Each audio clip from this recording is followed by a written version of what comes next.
మన జేబుల్లో పర్సుల్లో ఎప్పుడూ ఉండే ఒక మామూలు 10 రూపాయల నోటు. అవును, రోజు మనం చూసే ఆ 10 రూపాయల నోటే. కానీ ఆ నోటు మీదున్న ఒక చిన్న డిజైన్ వెనుక ఎంత పెద్ద హిస్టరీ దాగి ఉందో ఇప్పుడు మనం ఈ విశ్లేషణలో తెలుసుకుందాం. రెడీనా? 10 రూపాయల నోటు వెనుక వైపు ఒక అందమైన రథచక్రం ముద్రించి ఉంటుంది కదా. మీరెప్పుడైనా గమనించారా? అసలు ఆ చక్రం అక్కడ ఎందుకుందో తెలుసా? చాలామంది అదొక అందమైన డిజైన్ మాత్రమే అనుకుంటారు, కానీ ఇక్కడే అసలు ట్విస్ట్ ఉంది. ఇప్పుడు మన మోడర్న్ ఎకానమీ నుంచి కాస్త వెనక్కి అంటే ఒకసారి 13వ శతాబ్దంలోకి వెళ్దాం. ఒడిస్సాలోని ఆ అద్భుతమైన కోనార్క్ సూర్య దేవాలయం గురించి మనం మాట్లాడుకోవాలి.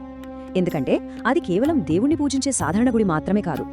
ఒకవైపు చూస్తే అద్భుతమైన వాస్తుశిల్పం, మరోవైపు చూస్తే కాలాన్ని ఖచ్చితంగా లెక్కించే ఒక భారీ ఖగోళ యంత్రం. కరెక్ట్గా చెప్పాలంటే రాళ్లతో చేసిన ఒక మెషిన్ లాంటిదన్నమాట.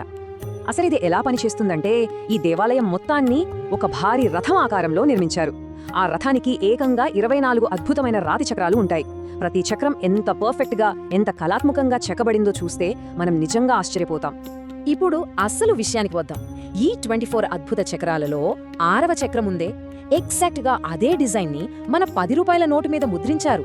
అంటే మన జేబులో ఉన్న నోటుపై ఆ డిజైన్ ఎక్కడ నుండి వచ్చిందో ఇప్పుడు మీకొక క్లారిటీ వచ్చింటుంది కదా.